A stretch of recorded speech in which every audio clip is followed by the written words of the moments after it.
오늘은 부활의 메시지를 통해서 우리 스스로에게 적용해보고 또한 우리 스스로의 사명과 소명도 한번 돌아보는 시간을 갖도록 하겠습니다. 요한복음에는 총 7번에 걸쳐서 예수님의 기적이 소개됩니다. 요한복음 2장에 어떤 기적이 소개됩니까? 가나안 혼인잔치에서 예수님이 물을 포도주로 바꾸신 기적이 소개됩니다.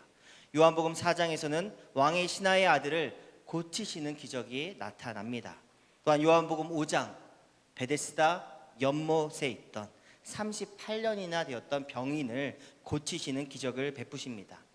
요한복음 6장에는 두 개의 기적이 나타납니다. 오병이어의 기적과 또한 예수님께서 물 위를 걸으신 기적이 나타납니다.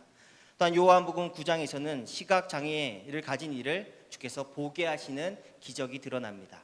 그리고 오늘 본문 11장에서 죽은 나사로를 다시 살리시는 기적, 총 7가지의 기적이 나타납니다. 예수님은 7번에 걸친 기적을 통해서 예수님 자신을 소개하는데 어떤 예수님을 소개하는 겁니까? 예수님 자신이 태초부터 있었던 전능의 하나님이다, 내가 하나님이다 라고 소개하고 있는 것입니다. 특별히 요한복음에 등장하는 첫 번째 기적과 물이 포도주로 바뀐 기적과 마지막 기적은 하나의 쌍으로 연결되어 있습니다. 첫 번째 기적, 물이 포도주로 바뀐 기적을 통해서 예수님이 우리에게 주시는 메시지는 무엇입니까? 새로운 시대가 도래했다라는 것입니다. 그리고 마지막, 죽은 나사로가 다시 살아나는 기적을 통해서 예수님이 우리에게 주시는 메시지는 무엇입니까? 새로운 그 시대가 예수님의 죽음과 부활을 통해 완성될 것을 우리에게 미리 보여주시는 기적입니다. 예수님의 공생의 기간 동안에 예수님이 마치 복음 전도 본부처럼 자주 가서 쉬시고 또한 거니셨던 가정이 있습니다. 그곳이 바로 마리아, 마르다 그리고 나사로 3남매가 사는 가정입니다. 보통 가정은 부모님이 계시거나 또한 그러한 소개가 있는데 이 가정의 구성은 참으로 독특하게도 3남매가 서로 의지를 하며 살아가고 있습니다. 마리아의 이름은 그리스어입니다. 그리고 마르다의 이름은 아람어 이름입니다. 그리고 나사로의 그 이름인 히브리어로 소개되고 있습니다. 참 독특한 가정의 구성원입니다. 뭔가 사정이 있는 가정이고 예수님은 이런 사연이 있는 가정에 특별한 애정을 갖고 그들을 돌보고 계십니다. 그러다 어느 날 나사로가 병이 들고 말았습니다. 그런데 예수님은 마침 이때 하룻길쯤 떨어진 곳에 계셨습니다. 성경이 이렇게 오리 정도 떨어진 곳에 계셨다는 것을 소개하는 것은 예수님이 조금만 서둘러 와주시면 고칠 수 있는 거리에 계셨다라는 뜻입니다. 그래서 누이들이 사람을 보내서 나사로가 병들었으니 와서 고쳐달라고 사람들을 보냅니다. 그런데 웬일인지 예수님께서 한 걸음에 달려와 주시지 않고 원래 계셨던 곳에 이틀을 더 머무셨고 그 사이에 나사로는 죽게 됩니다. 나사로의 죽음 사건을 그 전체를 날짜 순으로 정리하면 이렇습니다. 첫째 날 나사로가 죽을 병에 걸렸습니다. 마르다와 마리아는 이 소식을 예수님에게 전달하기 원했습니다. 그런데 이 소식을 전하러 간 당일에 나사로는 죽습니다. 그리고 그날 무덤에 안치됩니다. 중동 지역은 우리나라처럼 3일장을 하지 못합니다. 날씨가 무덥고 시신이 빠르게 부패되기 때문에 8시간 안에 무덤에 안치하려고 합니다. 그리고 둘째 날과 셋째 날은 어떤 일이 일어납니까? 죽은 자는 무덤에서 말이 없는 법이고 그리고 주변은 눈물바다가 되어 있었습니다. 이때 예수님은 그 둘째 날과 셋째 날 그 자리에 더 머무시면서 오히려 시간이 더 흐르기를 기다린 것처럼 기다리셨습니다. 그리고 넷째 날 되자 예수님이 드디어 걸음을 떼시고 죽은 나사로가 있는 곳에 오사 그를 살리십니다. 그렇다면 왜 예수님은 나사로를 빨리 오셔서 고치지 않으시고 죽은 후에 오셨습니까?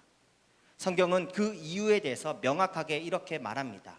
요한복음 11장 4절을 같이 한번 읽습니다. 시작. 예수께서 들으시고 이르시되 이 병은 죽을 병이 아니라 하나님의 영광을 위함이요 하나님의 아들이 이로 말미암아 영광을 받게 하려 함이라. 분명하게 말씀하십니다. 이 병은 죽을 병이 아니라 하나님의 영광을 위함이고 또한 이로 말미암아 하나님의 아들인 내가 영광을 받게 하려는 병이다라고 말씀합니다. 요한복음에는 7차례에 걸쳐서 예수님의 기적이 등장한다고 말씀드렸습니다. 그런데 7차례에 거쳐서 예수님의 자기소개도 등장합니다. 우리가 익숙하게 들어서 알고 있는 에고 에이미 시리즈입니다. 나는 무엇이다. 나는 예수님, 나는 누구누구이다라는 그 소개가 7번 등장합니다. 요한복음 6장 35절에는 예수님이 나는 생명의 떡이다 말씀하십니다. 요한복음 8장 12절에서는 나는 세상의 빛이다 라고 예수님이 자기를 소개하십니다. 요한복음 10장 7절에서는 나는 양의 문이다. 그리고 10장 11절에서는 나는 선한 목자이다 자기를 소개하십니다. 그리고 오늘 본문 11장 25절 나는 부활이요 생명이다. 14장 16절 나는 포도나무이다. 그리고 15장 1절에서는 나는 길이요 진리요 생명이다. 7차례에 거쳐서 자기를 소개하십니다. 다시 한번 묻겠습니다. 예수님이 누구십니까? 생명의 떡이십니다. 세상의 빛이십니다. 양의 문이시고 선한 목자이시고 부활이요 생명이요 포도나무 되시며 길과 진리와 생명, 이것이 예수님의 자기 소개입니다. 그러면 이번에는 이렇게 질문하기 원합니다. 예수님은 이런 분이십니다. 그러면 나는 누구입니까? 나도 예수님처럼 나는 누구이다 소개할 수 있으십니까? 토요일에는 주일학교 교사들과 우리 전도사님들과 함께 전도를 나갑니다. 저는 전도를 나가면 그림책이나 혹은 전도 도구를 가지고 복음을 전합니다. 사실 복음 종이와 과자를 20개면 20개, 50개면 50개 순식간에 다 나눠줄 수 있습니다. 그래서 전도지를 받는 친구들에게 할 수 있으면 복음을 전합니다. 특별히 전도지를 받은 친구가 교회를 다닌다고 하면은 씩 제가 웃으면서 그러면 질문 하나 해도 될까? 그러면은 당황하면서 네 합니다. 예수님이 누구시니? 그러면 굉장히 당황하면서 얼굴이 빨개집니다. 그러면서 죽었잖아요. 자, 예수님 소개하는 거예요. 예수님이 누구시니 하면 죽었잖아요. 합니다. 우리 죄.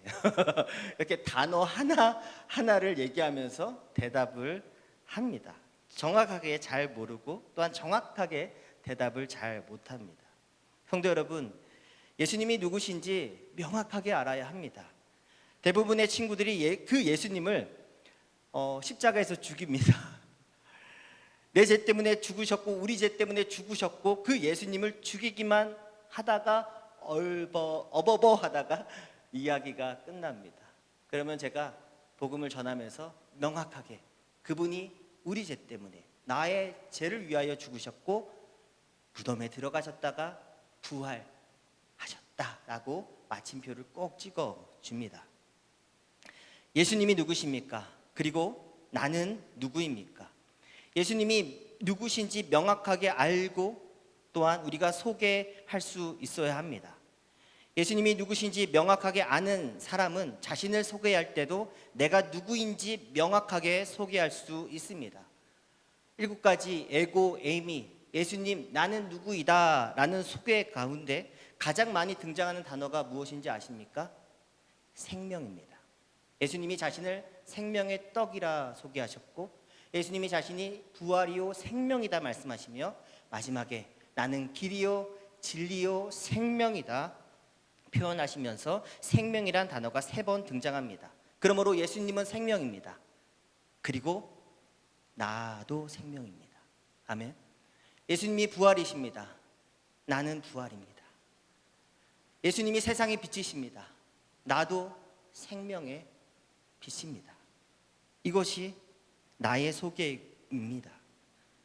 예수님이 선한 목자이십니다. 그러므로 나는 양입니다. 예수님이 포도나무 되십니다. 그러므로 우리는 붙어 있으면 됩니다. 예수님에 대한 정확한 믿음과 고백이 바로 내가 누구인지, 더 나아가서는 내 소명이 무엇인지까지도 보여준다라는 것입니다. 성도 여러분, 예수님이 누구십니까? 그리고 나는 누구입니까? 대답하셔야 합니다. 4월 4일 날 한국 자살 예방 협회에서 긴급 성명서 하나를 발표했습니다. 저는 이 성명서를 보고 4월 달 만우절인가 하고 생각이 들 정도로 좀 놀란 기사입니다. 올 1월 자살 사망자가 32%가 급증했다는 보도입니다. 그러면서 차트 하나를 읽었습니다. 21년 1월에 998명이 죽었습니다. 22년 1월에는 1004명이 죽었습니다. 23년에는 1월에 987명이 죽었습니다. 그런데 올해 24년 1월에는 1306명이 사망을 했습니다. 전문가들은 코로나 회복 이후에 오히려 절망감, 상대적인 박탈감이 늘어서 많은 이들이 위험에 빠질 것이다 경고했습니다. 진단해 왔습니다. 그리고 실제로 수치상 자살 사망자가 32%가 급증했습니다. 특별히 여기에 급증한 사람들 중에는 대부분의 나이가 10대에서 40대가 많았다라는 것입니다. 오히려 60대 이상은 적었습니다. 사람은 살면서 세 가지 죽음을 경험한다고 합니다. 첫 번째는 타인의 죽음입니다. 두 번째는 우리가 사랑하는 사람들의 죽음입니다. 그리고 세 번째는 우리 자신의 죽음입니다. 언젠간 우리의 차례가 다가옵니다. 그런데 첫 번째 그 타인의 죽음이 우리 주변에서 들려오는 자살 사망자라면 이것은 개인의 차원뿐만 아니라 공동체 전체가 심각성을 느끼고 사회 변화를 위하여 특별히 교회는 기도하고 움직여야 합니다. OECD 회원국 자살률을 비교해 보면 평균이 10.9입니다. 그런데 우리나라는 23.5입니다. 평균이 10.9인데 압도적인 수치입니다.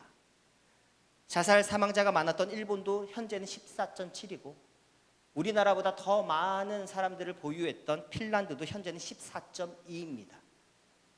과연 한국교회 안에 부활 생명의 소망을 가진 그 생명력 넘치는 활력이 있는가? 우리는 우리 자신을 돌아봐야 합니다. 또한 교회와 우리 가정을 진단해 봐야 합니다. 자살 사망자가 아니라 부활 생명자가 압도적으로 높아야 하는 거 아닙니까? 그런데 자살 사망자 자료를 보다가 종교를 가진 이들이 생각보다 많은 이가 죽는 것을 알게 되었습니다. 그 중에서 개신교 비율도 꽤 높았습니다. 그런데 여기서 더 제가 놀랐던 것은 한국교회 편견입니다. 교회가 장례를 거부합니다. 유족들을 2번 죽이는 것입니다. 도대체 왜 그런가 고민이 많았습니다. 예수님은 사정 많은 사람들, 외롭고 힘들고 가난한 이들을 찾아가셨습니다. 나사로의 가정도 그러했습니다. 그런데 오늘날의 교회는 그러지 못하고 있습니다. 미국 같은 사회에서는 유명 인사가 혹 잘못되면은 온 국민이 자기 성찰의 기회로 삼는다고 합니다. 그런데 한국은 교회조차도 이 일을 자기를 돌아보는 일로 삼지 못하고 오히려 유족들의 믿음을 그들이 교회에서 떠나는데 힘을 보태고 있다라는 것입니다. 과연 성도들이 한국 교회가 예수님의 부활 생명을 믿는가 그 의문까지도 드는 것입니다. 성도 여러분, 예수님께서 부활하셨습니다. 예수님께서 부활이십니다. 예수님의 부활은 단순히 생명의 연장이 아니라 완전히 새로운 부활 생명체가 된 것입니다. 제가 서두에 인사드렸던 것처럼 우리 예수님이 부활하심으로 말미암아 우리의 삶도 새로워졌습니다. 그런데 묻습니다. 정말로 새로워지셨습니까? 예수님이 부활하심으로 말미암아 이 세상도 완전히 새롭게 달라진 줄 우리는 믿어야 합니다. 예수님을 믿는다는 것은 예수님의 부활과 영생을 믿는 것입니다. 부활 없는 기독교는 없습니다. 우리 교회와 내 주변에 부활 생명자들이 넘쳐나는 그 은혜와 은총이 있어야 한다라는 것입니다. 제가 20대 시절에 자주 설교를 듣고 존경했던 목사님 중에 한 분이 홍정길 목사님입니다. 하용주 목사님, 이동원 목사님, 옥하는 목사님과 함께 한국교회를 대표했던 목사님 중에 한 분이십니다. 이분은 종종 설교를 통해서 이렇게 얘기하십니다. 나는 목사이기 전에, 나는 설교자이기 전에 전도자이기 원합니다. 이야기하셨습니다. 그래서 이분은 식당을 가든지 혹은 비행기를 타든지 말로 혹은 종이와 펜 하나만 있으면 늘 전도하셨다라고 이야기하십니다. 성도 여러분, 한번 함께 고백하기 원합니다. 나는 생명입니다. 나는 부활입니다. 나는 세상의 빛입니다. 정말 그렇게 고백하신다면 나는 생명의 부활의 복음을 전하는 전도자가 되어야 합니다. 마르다와 마리아, 우리가 본문을 끝까지 보지 않았지만은 우리가 알고 있는 스토리가 무엇입니까? 나사로 오빠가 죽었어도 끊임없이 예수님을 찾습니다. 이 믿음이 있어야 합니다. 내 주변에 죽은이가 있습니다. 근데 그 유족이 끊임없이 예수님을 찾는 문화와 분위기를 만들어주는 것이 우리의 소명이고 교회의 역할인 줄 믿습니다. 끊임없이 예수님을 만나고픈 분위기, 예수님을 연결해주는 교회와 우리 성도들이 되어야 합니다. 우리가 부활의 믿음을 가지고 있다면 부활의 주님을 따라서 어떻게 살아야 합니까? 부활을 그저 믿기만 하는 것이 아니라, 알기만 할 것이 아니라 믿고 전하며 그 생명력을 보여주어야 합니다. 그것이 우리의 소명입니다. 세상의 빛으로 부르신 우리의 사명입니다. 요한복음 11장 4절 다시 한번 읽습니다. 시작. 예수께서 들으시고 이르시되 이 병은 죽을 병이 아니라 하나님의 영광을 위함이요 하나님의 아들이 이로 말미암아 영광을 받게 하려 함이라. 굳이 전문가가 진단하지 않아도 우리가 살고 있는 이 땅은 심한 질병에, 죽을 병에 걸려 있습니다. 그렇죠. 수치가 말해주고 있습니다. 그러나 이때 믿는 자들이 나는 부활입니다, 나는 생명입니다, 나는 세상의 빛입니다, 사명을 다하겠습니다 하고 일어나는 자들이 많아진다면 이 병은 죽을 병이 아니라 하나님의 영광이 드러날 일이 될 것입니다. 한국 교회가, 한국 땅이 하나님의 영광이 드러나는 곳이 될 줄 믿습니다. 이번 보고서에서 이렇게 보고서가 나왔습니다. 자살 사망자 1위, 출산율 1위, 출산 안 하는 1위. 너무나 아픕니다. 너무나 고통스러운 소식입니다. 이 질병을 어떻게 고칩니까? 주님, 정말로 이 질병이 하나님의 영광을 드러내며 우리 예수 믿는 자들을 통해서 하나님의 아들이 높아지는 그 일이 될 수 있게 해달라고 우리는 기도하며 움직여야 될 줄 믿습니다. 우리 교회가 개인 적용을 잘 하고 있습니다. 감사합니다. 그리고 가정과 교회 공동체가 함께 움직이고 적용하는 일도 해야 합니다. 수유 전도팀에 나오셔서 함께 전도하시고, 또한 주일학교 전도 활동에 나오셔서 함께 복음을 전하고 복음 전하는 것을 배우고 나아가셔야 합니다. 선교지에 나가면 꼭 외국으로 선교지를 나가지 않더라도 복음화율이 떨어지는 목포나 제주도나 혹은 어떤 장흥 같은 도시에 가면은 따분한 사역리를 전합니다. 그냥 읽어줍니다. 혹은 그림책을 보여주면서 예수님을 전합니다. 그런데 놀라운 것은 웁니다. 예수님에 대해서 처음 들었다 말하며 듣습니다. 그리고 초청 집회에 오겠다고 고백을 합니다. 토요일 날도 김창선 전도사님하고 풍경채 전도를 나갔습니다. 부모님이 함께 계셨습니다. 아이 2명이 있고요. 그래서 어머니한테, 어머니 이거 아이한테 줘도 됩니까? 하고 전도지와 과자를 줬습니다. 근데 전도지에 이렇게 써 있거든요. 예수님이 누구신지 아니? 이런 멘트가 있습니다. 아이가 엄마 근데 예수님이 누구야? 8살, 7살 된 아이도 아직 예수님을 모르는 아이들이 이 도심에 많이 있다라는 것입니다. 전해야 합니다. 또한 성도 여러분,